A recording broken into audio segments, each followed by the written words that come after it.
Hi, everyone, and welcome to the Two Blokes and a Tall Lady podcast. I'm Taz, and I'm here with me mate, DeadDuck, and we're around the campfire trying to get it all sorted out. Duck and I and Tall Lady discuss men's issues, our challenges, our hopes for the future of men and boys, and occasionally our own blind spot. Pull up a stump and join us. Right. So I thought we could have a chat about heroism and the need for actions to sometimes be heroic without people being heroes. And that might not necessarily make an awful lot of sense to some people. Others may get it straight away. What I mean by that is the heroic actions that you take shouldn't be for your own self promotion. If you can fade quietly into the background again once whatever heroic actions have been required have been carried out, then that's the better for the better, both for you and for everybody around you. Because the hero's journey and what it means to be a hero is no picnic. It's no cakewalk. It's often lonely, fraught with danger, and can often destroy the hero. So that's what we're going to talk about today. That sounds great. Just to let everybody know, the tall lady will not be joining us today. She has other commitments, but Dad and I will hold down the fort. Um, talking about heroism, heroic actions, and the hero's journey. The at least perception. Everybody's intuition is that when the heroic act or event is over with, that whoever did it will be able and welcome, as you said, just to, step back into place and go on with their life. And, we know that the reality is that's seldom the case, right? That's sometimes somebody who really does a good thing, or a bunch of good things can just, end with that and go back to being a regular person. But most of the time, one way or another, not really.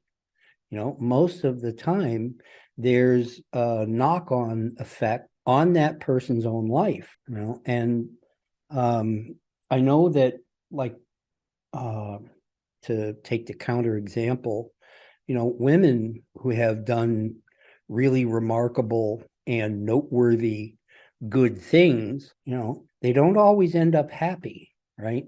And you think to yourself, well, why? And it's because they're really not allowed to be, you know. And the thing about when it's that way for men, the expectation is, well, you just have to put up with it. We're calling you a hero, you should be grateful. And it's like, not necessarily, you know, plus the fact that very often, those who are not being or not heroic, at least not at the moment, have a bad habit of taking pot shots at whoever that is. A good example is veterans returning from combat.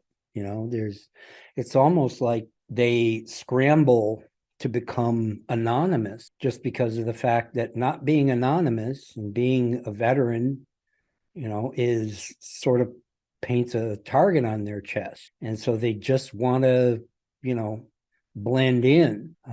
Same thing with a lot of just kind of famous people, who are known for being good, doing extraordinary heroic things. When they're out and about, they don't want that all of that to be with them. They just want to be one of the crowd. And who could blame them? You know, who could blame somebody for just wanting to, resume whatever life they were having in the first place? For one thing, that's familiar. Yeah. Having a ton of attention, good, bad, or indifferent, is not familiar to very many people.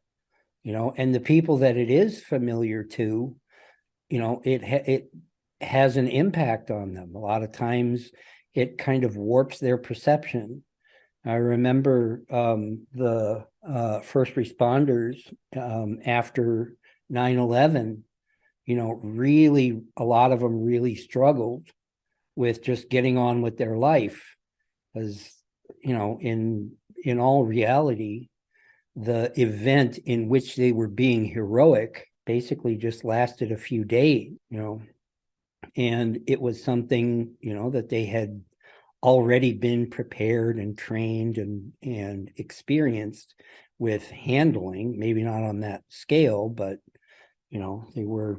their job was dealing with disaster. But just because it was that one event, suddenly all this attention and, from some, believe it or not, from some quarters, all this criticism, and all this pressure.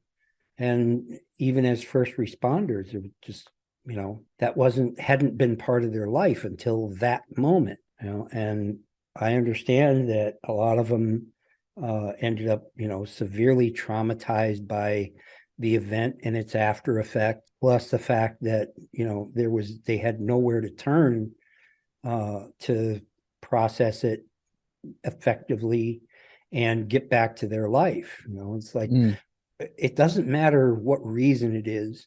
When your day-to-day life gets torn away from you, you want it back. Yeah. Even if it was really bad, at least you understood it and could navigate it. And when it gets pulled away, it takes a long time to make a new life. Yeah. And if it's under a microscope or in a fishbowl, it's almost impossible.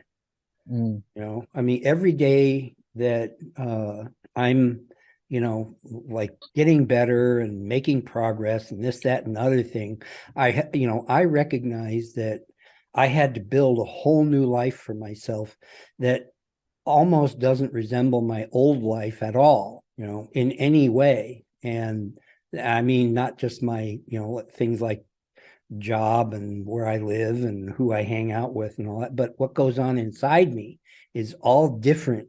And, one thing that I've always been very grateful for is that until, I was ready, I did all that healing and all that rebuilding in shadow. I was doing it and almost nobody knew anything about it. Right. And like I said, I'm very grateful for that. Because if I would have had, even moderate attention on me, about what I was doing and, what I was trying to recover from, I don't know if I could have done it. I mean, it was just maybe a small handful of people that were right there with me, and nobody else. Right. And I'm like, I am really glad that's the way it was. And Yeah. I really can't imagine somebody, having to redo their whole life and have the whole damn world stare at them while they're doing it. Yeah. And the other thing for me about the hero's journey, particularly in real life, the Hollywood depiction of the hero's journey, the cliche ridden at best. But being a hero often has to play into male disposability to look at it from a men's rights point of view or a men's issues point of view.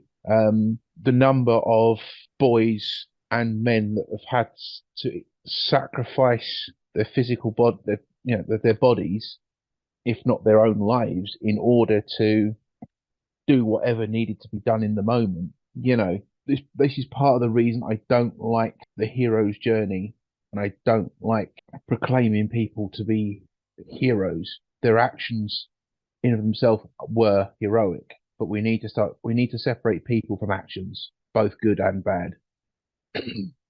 Yeah. And Yeah.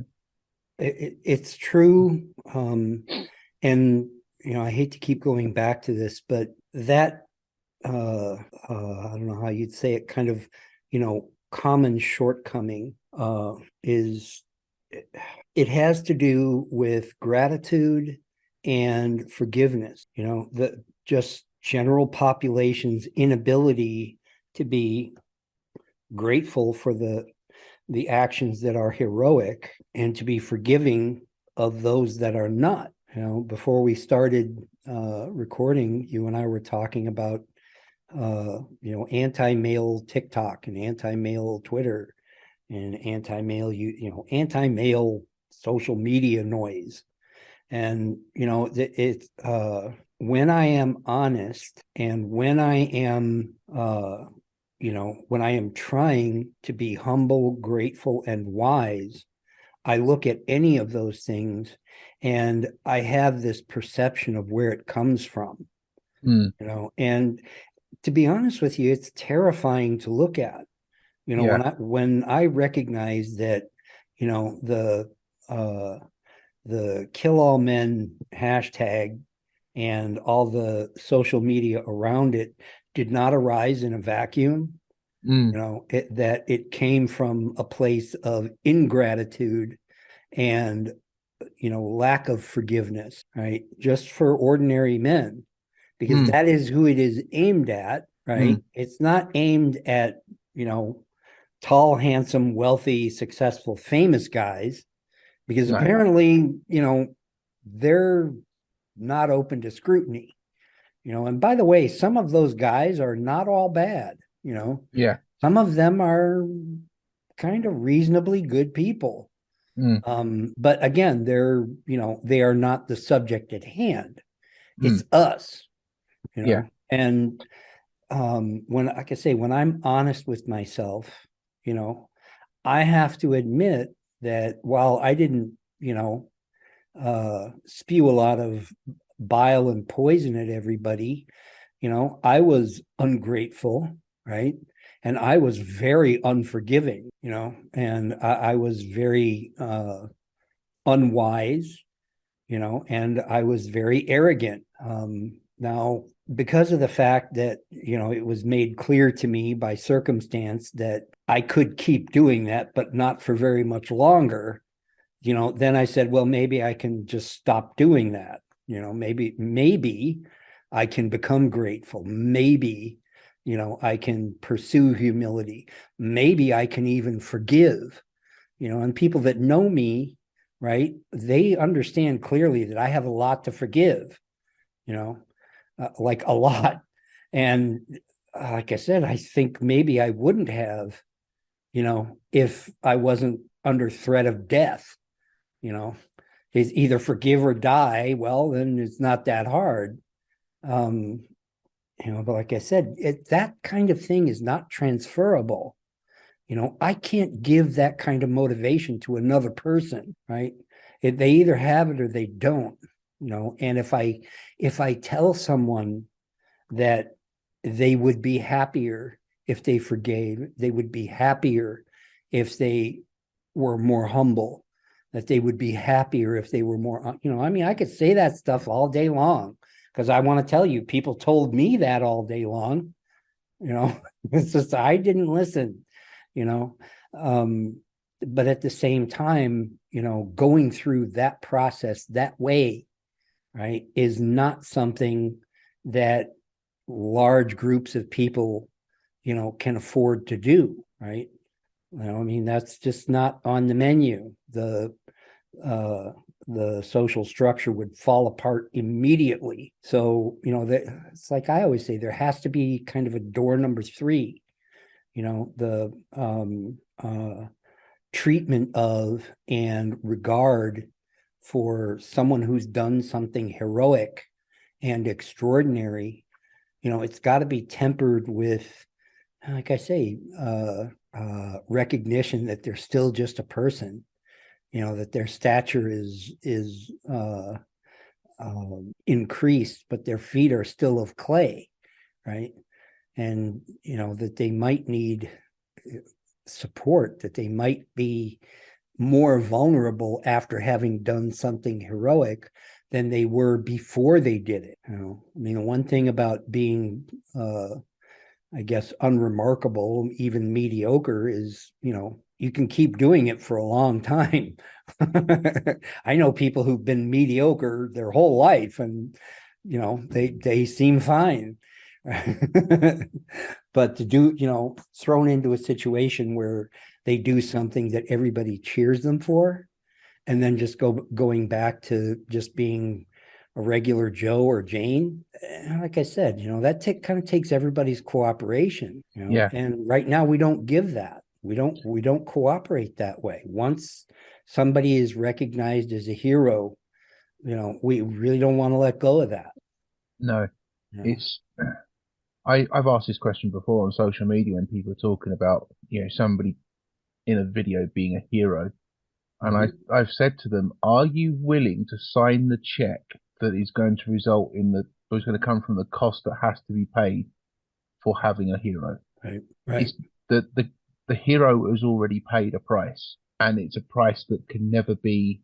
It's a debt that we can never repay. I mean, would you know who Hugh Dowding was? Chief Marshal Hugh Dowding. Yeah. But, Have you ever heard his final signal to the pilots from the Battle of Britain? no, I don't think so. No. No. I can Well, actually remember it virtually verbatim. tell the story so everybody knows. Right. So Hugh Dowding basically was the commanding officer of Royal Air Force Fighter Command during the early years of the Second World War.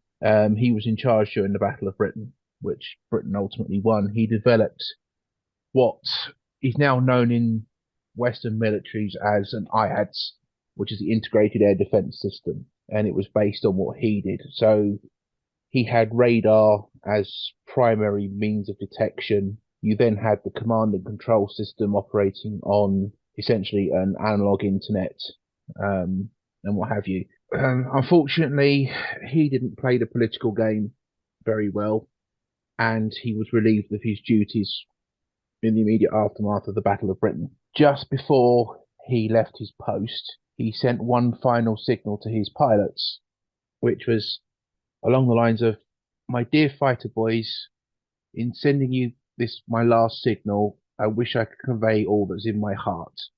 I cannot hope to match the simple eloquence of the Prime Minister's words. Never before has so much been owed by so many to so few.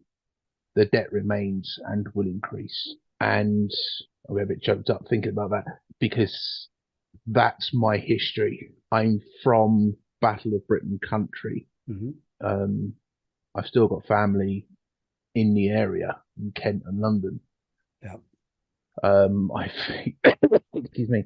I've flown out of a Battle of Britain airfield myself as a trainee pilot. From one only flying lesson. I've been to other Battle of Britain airfields. I've seen veteran aircraft in the air from the era that actually served in the battle. Right. I've read the memoirs of the men involved, but in order to have those men as heroes, their actions were certainly heroic. They were the literal finger in the dike that was stopping the Nazi onslaught. And for maybe people who don't understand the historical significance of the battle, you lose the Battle of Britain, the Second World War was over, at least in Western Europe. There would have been nothing the United States could have done. And the only people that would have had a chance would have been the Russians. And I'll let you think about that for a few seconds. Yeah. Yeah.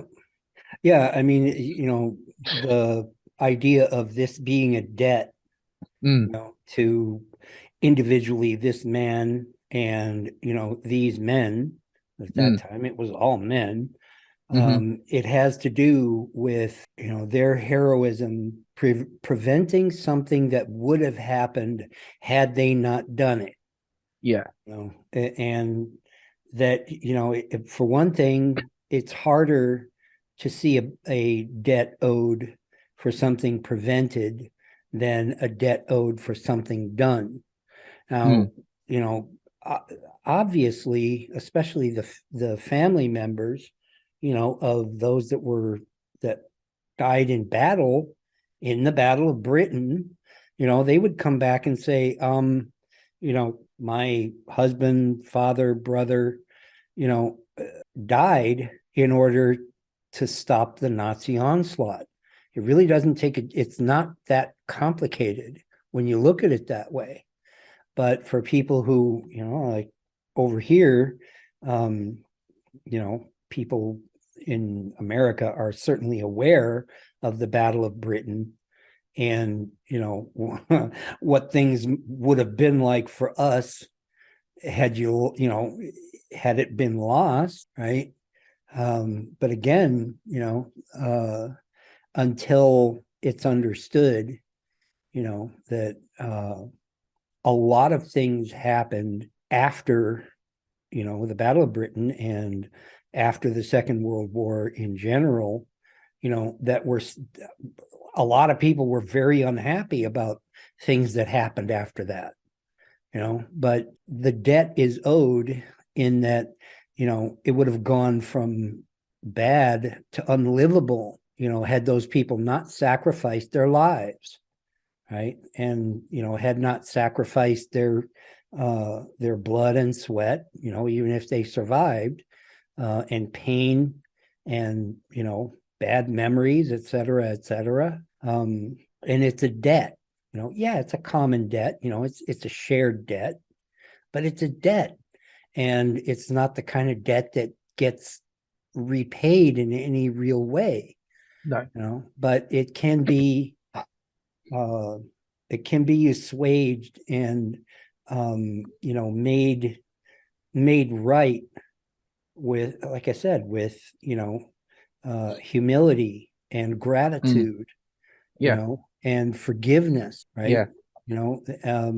Because without it, as you say, and as he said, without that, it's only a debt, and it's only going to increase, and it will only one day come due, right? And it's like, to be honest with you, I don't like that reality. I would rather not share those debts to those people, but it's like, too bad, that's the way things are, and when, during the Battle of Britain, when these people were in the heat of battle, they weren't sitting around thinking, oh, wow, society is really going to owe me a debt when this is over with. They were fighting for their lives and they were fighting for their families. And that's all there was to it. And the same with every heroic act that I have ever heard of. It wasn't done for the purpose of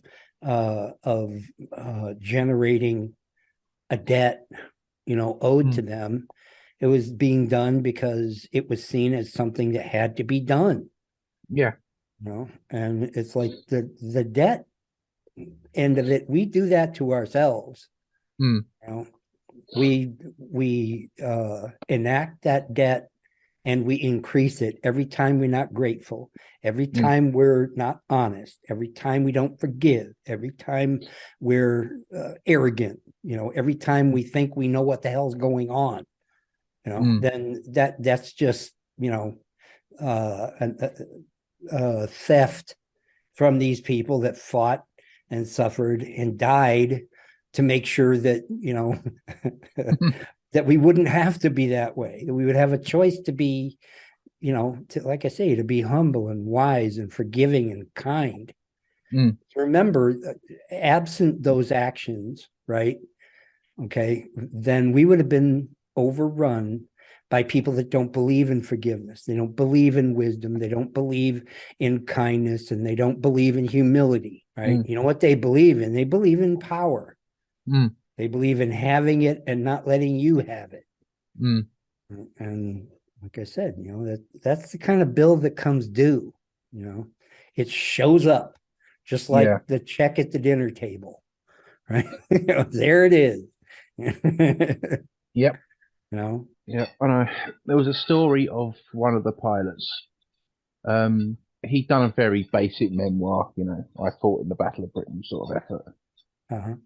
And he was featured many years later. I think it was for the 50th anniversary, so it's been about 32 years ago. He was featured in a documentary. Nobody knew who he was. He was just the guy that worked in the local garage in Reigate in Surrey.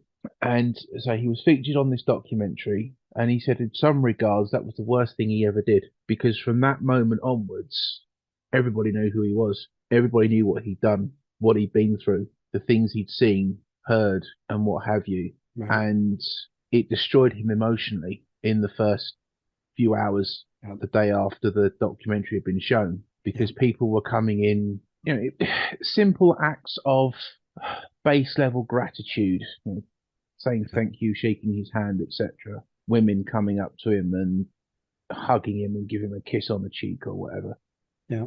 But it's also stirred up an awful lot of everything that he went through. Sure. His actions were heroic by need. Right. It had to happen. If it Right. didn't, the world you're looking at is far worse than it has been for the last, what are we on now, 80 plus years. Yeah. And it would have only gotten worse as well. Yeah. You couldn't have been openly gay as you have been able to now for several decades. Being disabled or coloured or what have you would have been a major issue for you. Yeah. If you weren't born white, blue-eyed, and blonde-haired, you were done for. Yeah. But none of the pilots of the Battle of Britain wanted to be heroes. No. They were just being heroic. Yep. We talk about my job as a truck driver, and it's dangerous and what have you, but it's nothing compared to climbing into a Spitfire or Hurricane 4 or 5 times a day and playing a game of 3D chess where losing meant the best you could hope was bailing out. Yeah. On the wrong side of the line. Yeah. Yeah. And or the worst case scenario is you went down in a ball of fire. Yeah. Which, I mean, that was just as likely. Yes. Especially with hurricanes. They were they were notorious for it because they had a fuel tank in front of the pilot. Yep. And I think it's right for society to admire people who carry out heroic actions, whether that be quietly or as overtly as fighting a war. Yeah. But I think we've already said this evening. We shouldn't forget that at the end of the day, these are people. Right. And to, kind of take it back to just your own day to day, it's really not that hard to make a good case that your regular day to day job life is, repeated acts of heroism. And again, in the cold light of day, that's not hard to prove. Right? But the thing is, it's one thing to do something heroic, even if you do it every day, but it's something else entirely, to do what I call pulling it off, to do it and get away with it. Right. Yeah. It's like, I want to do a good thing, but I want to get away with it. And so, to say the evening factor, the balancing factor is that, the social order allows you to get away with it. Yeah. And the way they do that is to just simply not recognize it as heroic. Right? And the same thing, again, I have found the same thing with me, right? That, the things I did, not everybody would see as heroic, right? And I am fine with that, but there are some people who do, it's hard for them to not tell me that, what I've done is a big deal, right? And it's, they're not wrong, I guess, but the point is that it doesn't matter unless I get away with it.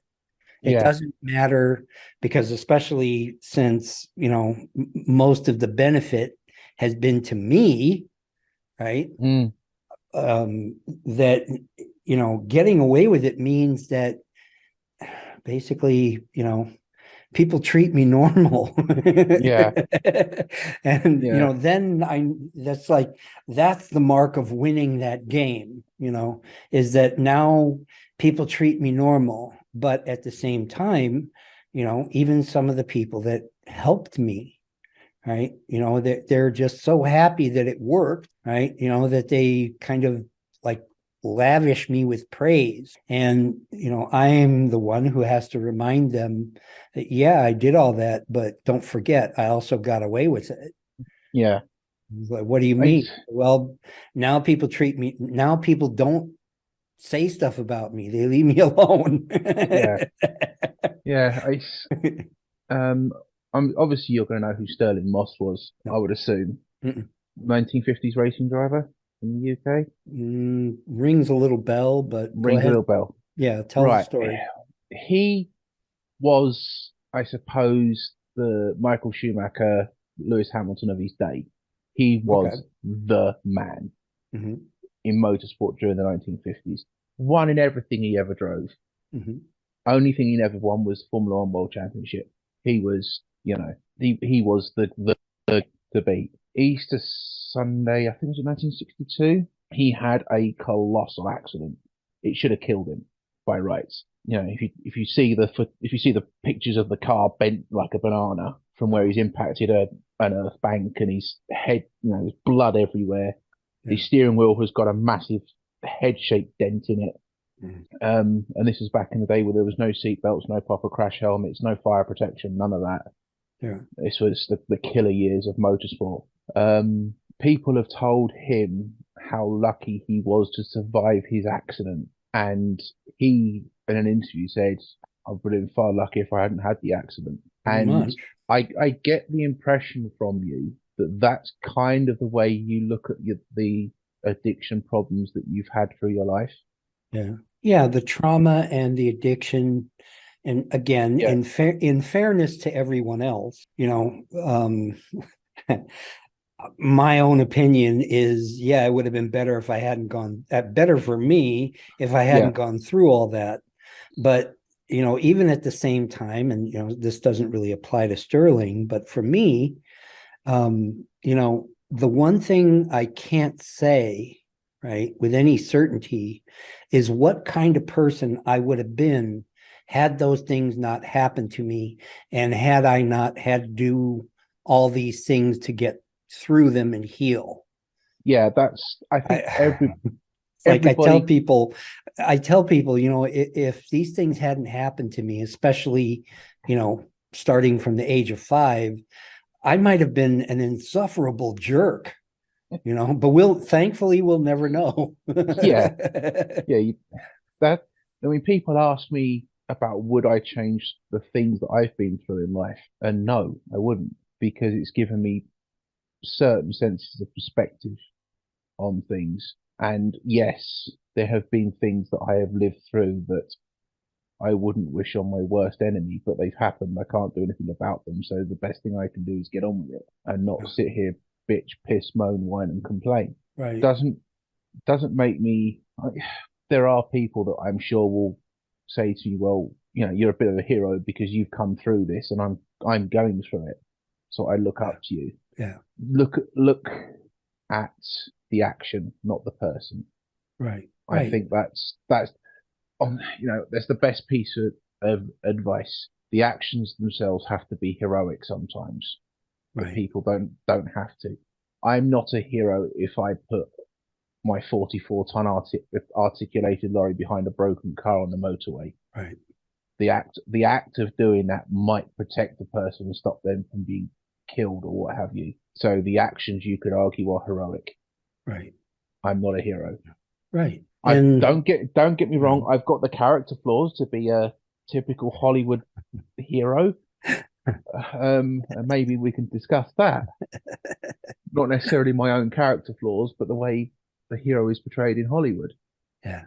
because they are deeply flawed individuals quite often. Yeah. You Yeah. know, the guy, the lorry driver who stopped on the M1 because a car had overturned and burst into flames. His actions were heroic. Right. What he was able to do was get back in his cab, turn the key, put his seatbelt on, and carry on about his journey. Right. Right. And you wouldn't have known his name if it wasn't put in print. I don't know his name now. But he's And there, and what he did was heroic, yeah, and It's like I tell people, some of what I've had to do, that people identify that way. It was just sort of maybe brute force stubbornness, Mm, blind, unreasoning uh, refusal to give up, and that's mm, good. I yeah. mean, sometimes that's what the play calls for. But, there's another part of it where, not to put a too fine point, but, it didn't serve me to be stubborn or, you know, refusing to give up. It was more about being clever, Mm, right? And like desperation it produces a lot of cleverness. mm, It really does, because by nature, I'm don't think I'm any too much more clever than the average person.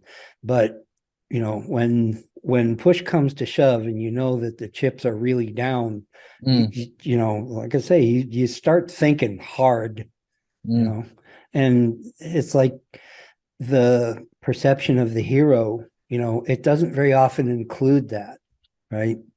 Like uh, like Sterling, even after all that, was still clear headed enough to say, I would consider myself a lot more lucky if I hadn't gotten in that accident at all. yeah. And it's like that's the mark of somebody that's really, had to sit down and think it out, Mm, right? Like, and the things that happened to me, that got me very clever, you know, um, it just meant that I had to sit down with myself and say, you know, maybe I would have been better off if none of these things had ever happened, mm, and it's like some of the, I guess, return, to normal life, like when you have a particularly eventful day on the road, I'm sure it's always very clear to you that if these people would just drive a little bit better, you would not have to be so clever and yeah. have such quick reflexes. But the point is that these things do happen, you Yeah. know, and things like what happened to me also happen, Mm, and it's like, yeah, you know, you want it to stop, you want it to go away, mm, and the person who recognizes me for what I've done about it, they want it to go away. But for me, being allowed to live with the good that I've done means that they have to recognize it's never gonna go completely away, mm, and it's better to take, as you say, the whatever heroism there is in my actions and try to transfer that, to the next person it happens to, mm, right? yeah. And yeah, sure, to pursue justice and accountability. And again, handing it over to you, justice and accountability for the people that drive the way they drive. Mm, I'm back out on the road a little more often now, and I remember, you know, how many crazy drivers there are out there.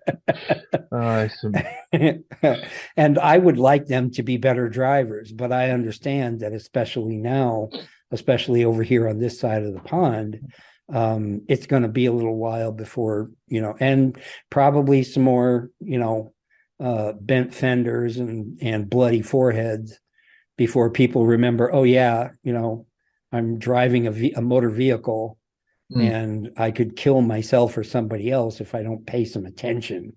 yeah. You It's know? not, trust me, it's not unique to the United States. Yeah. I I did a podcast, or I did the Saturday chat, not the one just gone, the one before.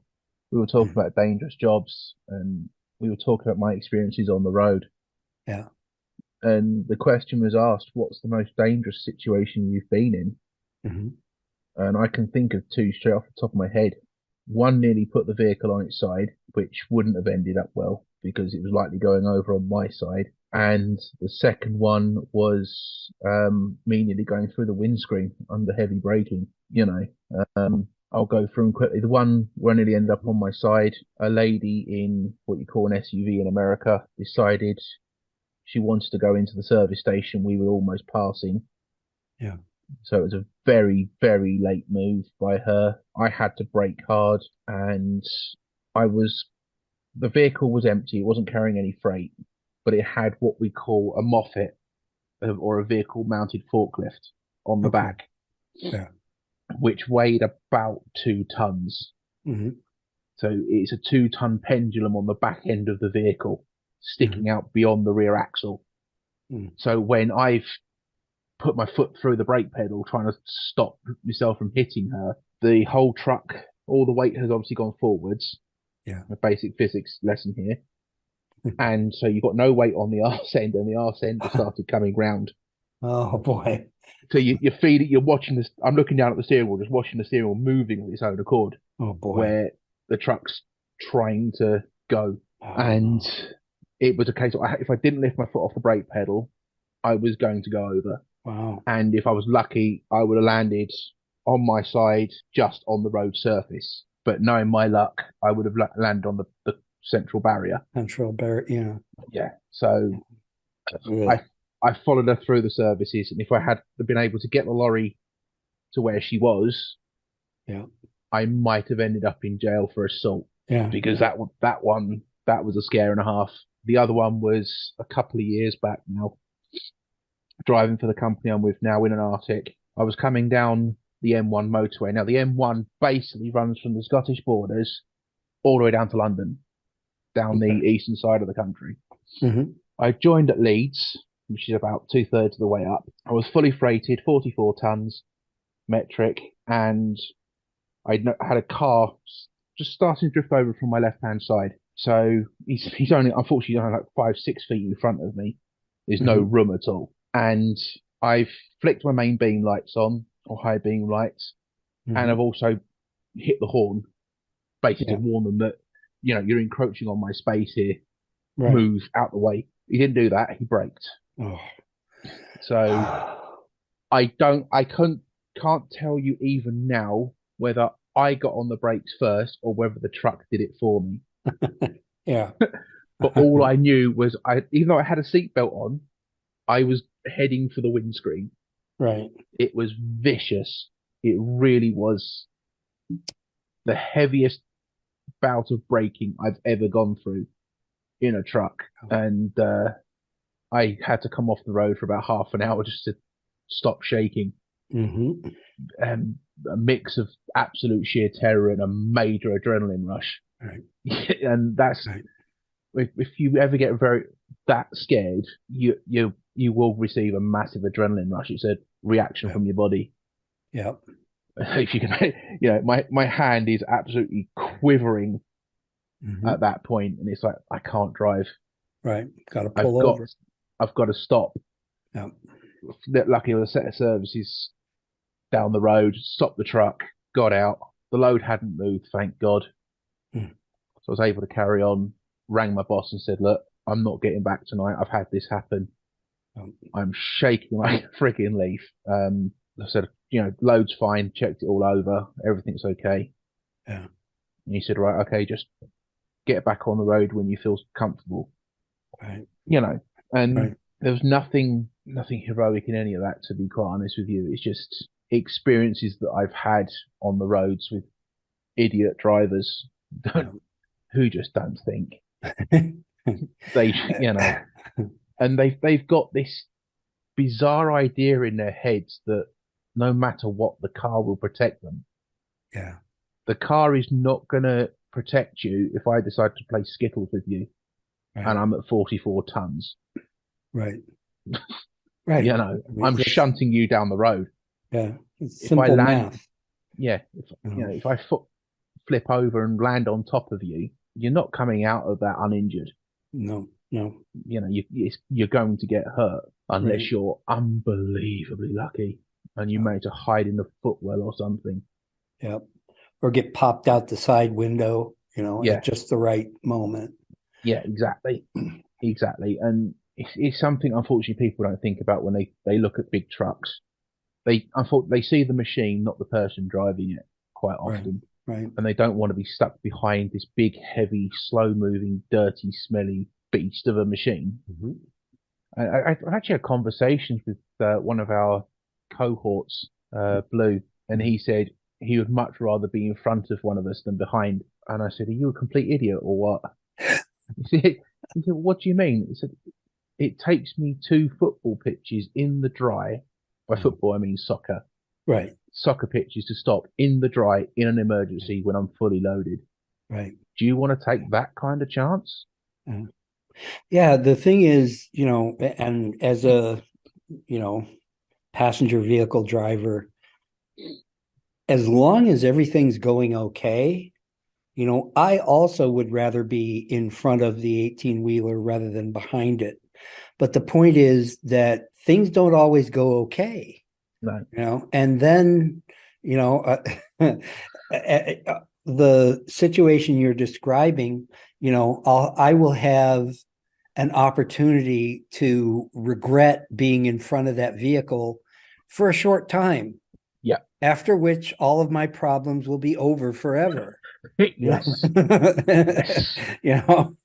and it's like, between, if those are my choices, then I'll live with the discomfiture of being behind an 18 wheeler, or a 44-ton lorry, or Mm. whatever that I don't want to be. But it's like, who cares what I want?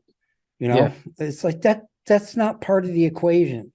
Mm. It's that which Mm. results in my safely arriving or not, you Yeah. know and it's like, I don't, the thing I want the least is the or not, you Mm. know Yeah. you I know don't want the or not either. I Mm-mm. would.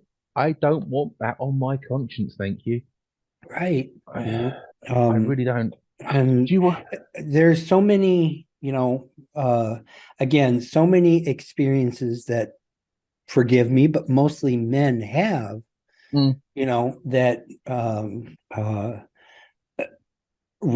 that either can or do result in, something terrible happening to somebody else Mm. that they have to take with them, Mm. and that, that it's hard for the general public to appreciate, Mm. and again, it goes back to, heroism and the things that motivate, like, for example, yourself, to do, because those things you described, that those narrow misses that you described, it's not hard to make the case those were heroic. But the point is, it was heroism with a side of being saved from carrying a horrible scene around in your conscience for the rest of your life. Yeah. And it's like, Yeah. if a person admiring the hero can't appreciate that, Mm. then, as I say, then you haven't really gotten away with that heroism, you No. know, any more No. than getting away with a bank robbery. Mm. You still end up where you don't want to be. Yeah. You know? Yeah. And I've had other incidents that have come where they could have gone as badly as that, mhm, as the other instance I've described. I mean, there was mhm, one. I was on my way back. I was only half hour from the yard, and it was a set of services about 3/4 of a mile up the road. I knew I was coming off because I needed to get fuel. mhm. And a car, a couple of hundred yards in front of me in the right hand lane, because we drive on the left, Yeah, decided he wants to come off at the services. And so he's left it until the last minute. He's come off. Luckily, I was already braking to come in. yeah. And the diesel pumps for the trucks are right next to the front of the service area Okay. where there's a shop and all the toilets and everything are. Mhm. And the guy stopped outside right on next door to the fuel pump where I'm going to stop and get fuel. So I've opened the door and I've given him one hell of a volley. Mhm. I actually had one of my mates on the phone at the time, but I was giving this young, he must have been early 20s at the Mhm. absolute oldest. I was giving him such a volley, Mhm. and and it was because as I had to explain to him, if I wasn't coming off and you did that, bearing in mind you'd dropped down to about 35, 40 miles an hour. Right. By the time I'd thought about doing something about it, that's too late Mhm. at the weights I'm carrying, the weights I'm traveling at. Right. I said, if you're lucky, you or your passengers, be a girlfriend and a friend, I think, in the car with him. If you're lucky, you get away uninjured, but your car's a write-off. Yeah. Worst case scenario is you survive, your girlfriend or your friend get killed. Right. Right. Yeah? And then you've got to live with the fact that you did something so comprehensively stupid Yeah. that you put me in a situation that I could do nothing about it. Right. Yeah. I mean, bad enough that he put himself in that position. He also Yeah. put you in that position. Yeah.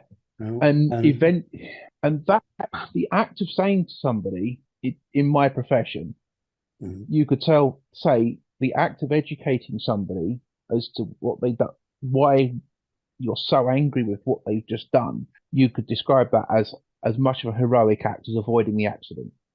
Right. Yeah. I would I say, and I it don't want puts to you, claim any kind of heroism, but doing that, saying to him, look, you fucking idiot, right. you've just put yourself, me, your passengers into such a risk. Yeah. I'm not one of these people who's health and safety mad, Yeah. but I will not suffer stupidity by anybody. Right. Right. And I've told site managers where I'm working to go and do one because they're being absolute morons. I mhm. don't want to deal with them. Mhm. So, people who do stuff that stupid, they will tend to get a bit of earache. I had it in Nottingham, which is in like the northeast Midlands Mhm. of England. I Yeah. come out of the brickworks, so you can imagine how much weight I had on board. Right. Was in heavy traffic, and this car, being driven by a mother with a couple of young children in it, decided to take a gap that really wasn't there. Mhm. And luckily, I was only doing 15, 20 mile an hour at the absolute most. But again, it made me so angry. I got out of the truck, knocked on a window, and I said to her, "Hi." She sort of looked at me. And I said, "See that big truck behind you?" She went, "Yeah." I said, "I'm driving that. That's fully freighted at over 40 tons." She sort of looked at me and I said, "You're lucky we're only doing 15, 20 mile an hour, aren't you? Because if we weren't, I might have hit you. Yeah. And that doesn't bear thinking about because I can see you've got children in this car." Yep. I said, "The gap that I'm leaving in front of me is for me, not Yeah. you. Yeah. Stay out of it." Yeah. Yeah. And it's well, this is something else I tell people, and this might help you too, is that, if there's heroism here, it's heroism for the benefit of the next truck driver that Mm, she's going to be in front of, mm, so that he won't be in the same position that you were in, and that mm, you have been in kind of again and again and again. mm, And I tell people, for what I do and why I do it, it's like it's really uncomfortable for me, to walk around knowing that there are other people, who have had to deal with what I've had to deal with. mm. And, I want to like point my good works or whatever you want to call it at making that kind of thing much more extraordinary, Mm, and much more like shocking and uh, unexpected, mm. for the purposes of, like I say, giving somebody the chance to, miss all that and maybe become an insufferable jerk. Yeah, It's like they will get to be the insufferable jerk that I never had a shot at, right? yeah, But it's like I would rather they live out their life, being insufferable than mm, have to go through what I went through. yeah. And people, when I tell people that, they kind of look at me like, huh? I said, no, think about it. Yeah, sometimes dealing with somebody like that is really inconvenient and uncomfortable and unpleasant, Hmm. Hmm. but if you knew, right, that they were not insufferable and they weren't a Hmm. jerk, but the only reason is because they went through hell from the age Hmm. of 5 until the age of 55, Hmm. you know, and that's the only reason why they're an okay guy, you Yeah. know. It's like if you would rather they go through that, something wrong Hmm. with you, you know. Yeah. you know, Yes. and it's like those are, you know, it's like it's an unpleasant reality.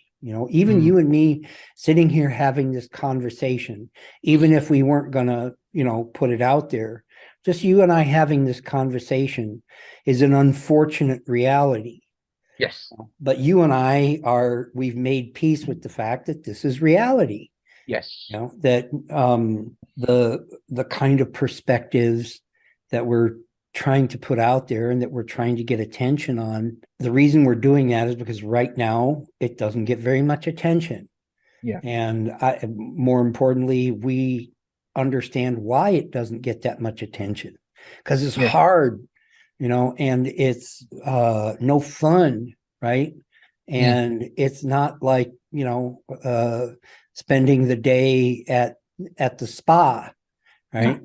It's difficult and complicated and disheartening sometimes, Mm. but if just out of everything I've done up to now, if just one person gets a chance to be an a-hole, Yeah.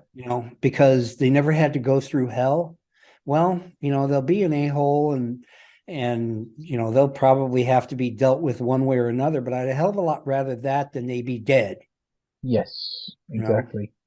Exactly. and maybe that's the selfishness coming out in me. I don't know, but that's the way I Mm. look at it. Yeah. It's very much a case of I'd rather suffer so you could be a dickhead Mm-hmm. than me be a Yeah, dickhead and you suffer. right. Because I know what the suffering is like, and trust me, you want no part of it.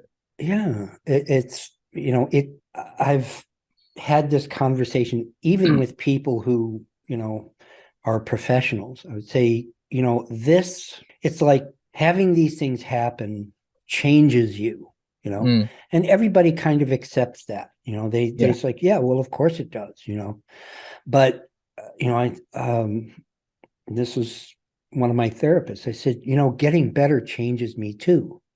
Mm. Getting better, and making it stick, not making it just a performance, right?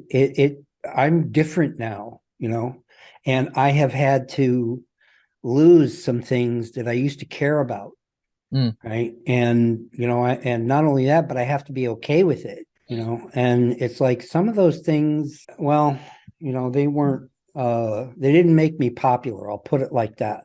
And Yeah. they weren't like horrible behavior or anything, but like just being able to speak my mind the way I do. I never wanted to do that before. Mm. I just wanted my peace, and I wanted to goof off, you know. Mm. Um, but I had to let that go, Yeah. right? And I had to just kind of like say goodbye, Yeah. and it was fun while it lasted, but it's gone now. And I'm sure the same is true for you, before you started driving truck for a living and everything. It probably was a little less important to you, that people should be careful when they drive and just in general. Yeah. Now, it's like exactly what things are like when people are careless. Yeah.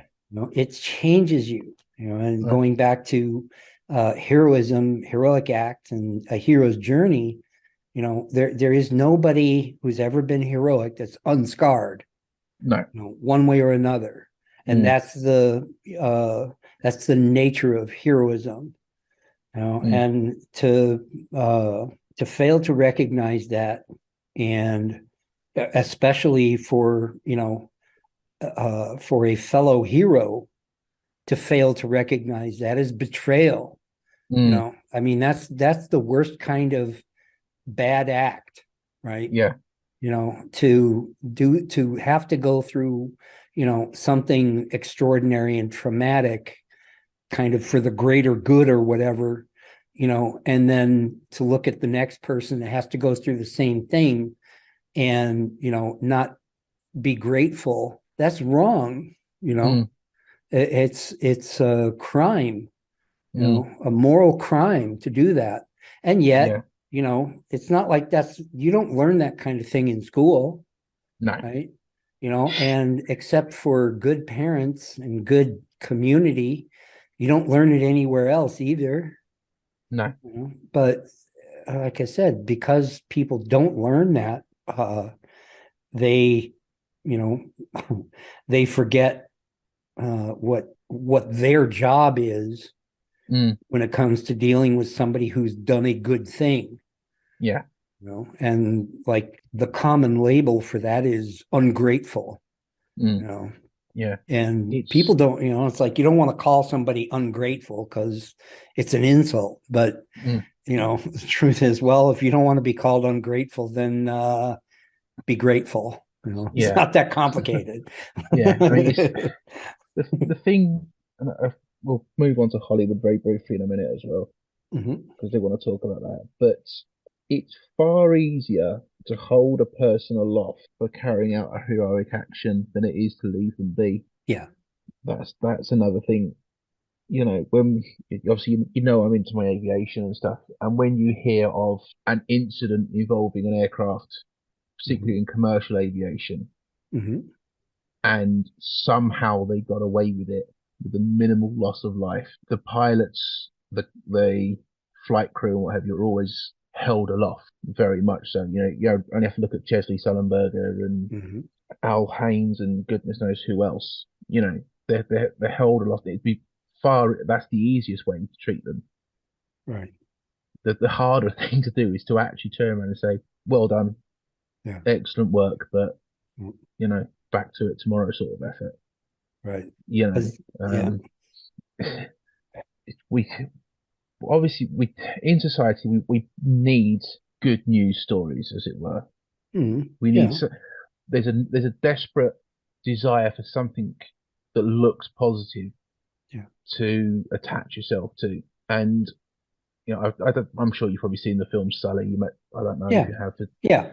Yeah. And the one of the things through the film, the sort of subplot was, this is the best thing to happen to New York involving an aircraft. Yeah. No, the best thing to happen to New York involving aircraft is one takes off from LaGuardia or JFK and nothing happens.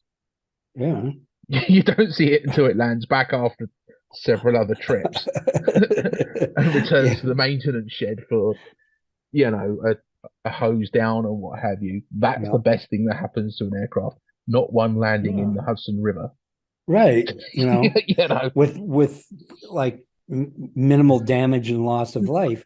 And yeah. like again, to bring it back to you, think of the runs that you've made where really nothing extraordinary happened. You were Mm. on time, under budget, no crazy driving or not to Hmm. notice, and you just got there. It's like that's that's what to be grateful for. I mean, of Mm. course, you're grateful for it, Yeah, but it's for everyone to be grateful for.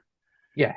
Now in my endeavors, I don't get that kind of opportunity very often. Mm. It just doesn't really work that way.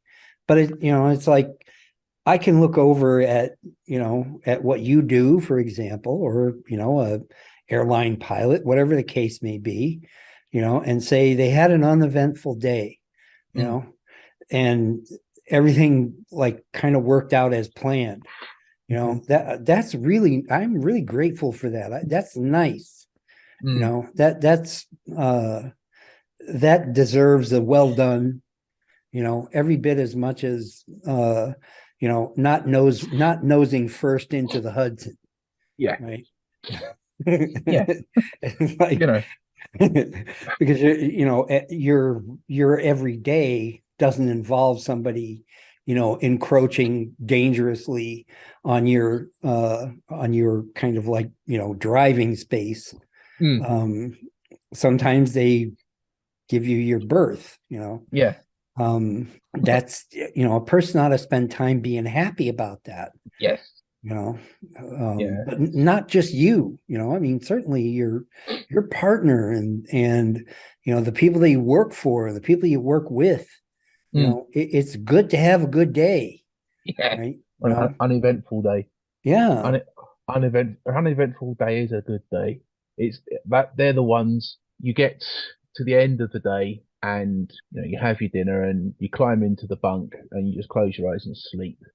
yeah, The yeah, ones, the hard days are the ones where you want to be speaking to people right, right, because you know that you might not have gotten to speak to them again. yeah, It's, yeah, you know, again, it comes back to what I said about Sterling Moss. People mhm, said Sully was lucky that everything went the way he did. It did. No, he was unlucky 2 minutes into that flight, yeah, and everything else was a game of chess where he mhm, made all the right moves. yeah, You know, yeah, yeah, the biggest reason he saved that aircraft was because he switched on the auxiliary power unit. If he right, hadn't, if he'd basically, I think they found in the investigation, if he'd have followed the rules, everybody would have lost their lives. But because he didn't follow the rules and he did things out of sequence, yep, basically on instinct, yep, that's what saved everybody. yep, You know, Al Al Haynes, which was Sioux City, one of the bigger accidents in American aviation. mhm, You know, people have said he was lucky to make it to the airfield. No, he had an awful lot of skill. He right, happened to have a instructor pilot in the back as a passenger who worked for the same airline, flew the same aircraft, who knew, what the aircraft could or couldn't do. yep, Everything after the Sioux City one was an engine failure, what they call an uncontained failure. mhm, Everything that happened after the uncontained failure was a chess move that worked right, because the aircraft lost all hydraulics and it could have gone into the ground like a dart. right, So, yep. you know, Yeah, that's another, maybe we should have another show about this.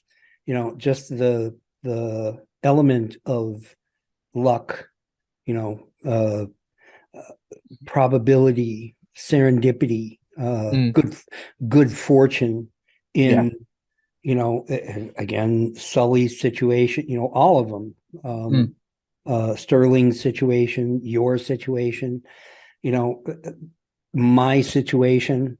mm, I tell people that the biggest single element in me finally getting a crack at getting better was good luck. It was the proper sequence of the proper set of people mm, at the proper time that nobody had any advanced planning for. It yeah, just happened that way. And I said that this is by contrast with all of the other attempts I had made at getting better and getting help that failed miserably. yeah, And so when people say, wow, you're so lucky, then I say, maybe so. But another thing was that the people that did show up recognized that they had an opportunity, to exploit that good luck for mm, my benefit, right? mm, And eventually I got the idea that I was going to be able to exploit this piece of good luck for my benefit. But yeah, I was kind of the last to know, you yeah, know. And I say, so there's your luck for you. mm, And I also say, the one thing about luck is that most of the time it runs out. yeah, And, very often when it doesn't run out, it's because it never showed up in the first place. yeah, I said, so I don't have a very good relationship with good fortune. mm, I don't believe in it, and I don't think it's worthy of my trust. yeah, It worked out for me this one time, right? But the cost was so great that you know, I had to get over the idea that I would have been better off dead. Yeah. And it's like, I'm over the idea of that now. I love my life and I love my people and I love, my ability to act. But one thing I'm not a fan of is good fortune. Mm. I don't believe in it because it is too unreliable. Yeah. And Yes. these are things where reliability is very important. Yeah. Your your story started out with a massive bout of bad luck. Your Mm. story started with an uncontained engine failure, and Mm-hmm. everything else since then has been a chess move that's gone right Yeah. at one Yeah. stage. Yeah. You And you know that's, you've made that, like I one say, right that's chess the, move, and then unfortunately for a long time several more that didn't work. And it was a yeah. case of, oh shit, I'm almost down to the king here. What the hell am I going to do? Yeah. And it That's, was that's only, the, but in fairness to people who say that to me, it's very difficult for them to see that I was down to my king. mm, And it's very difficult because they see me now. They didn't know me then, mm, and again, in fairness to them, um, you know, it's a lot easier to describe the lucky things that happened than it is to try to describe, again, as you say, the chess moves, mm, what kind of rules I had to break, yeah, and what kind of seat of the pants navigating that I was having to do, mm, just in order uh, to, like I say, take good advantage of this very fortunate, you know, sequence of events. mm, But I again, I still have to say I'm glad it worked out that way. Sure, you yeah, know, but I'm it, I'm just as glad the uh for the chance, to like talk it out mm, as I am for the fact that I still happen to be breathing. yeah, I mean, that's nice, but it's not nearly as nice as being able to tell somebody the truth. mm, You know? yeah, exactly. Right, shall we do Hollywood heroes? You know what? Maybe because we've been on this for an hour and a half. Okay, Do you want to save that for the next one? can do. Okay. Do a part two. All right. Any final thoughts on this one? No, I we've sort of said it, haven't we? It's Yeah. heroic actions, not heroic people. Yeah. Or sorry, hold the actions of the person as being heroic, not the Yeah. person themselves. Yeah. Yeah. A And lot. I know it's difficult not to do the inverse, Mhm. but the moment you create heroes, you create a debt you cannot repay, Right. and Right. you put that person into a situation that they might not get out of, Right. as if Yeah. the situation of their actions wasn't difficult enough Yeah. in the most extreme of cases.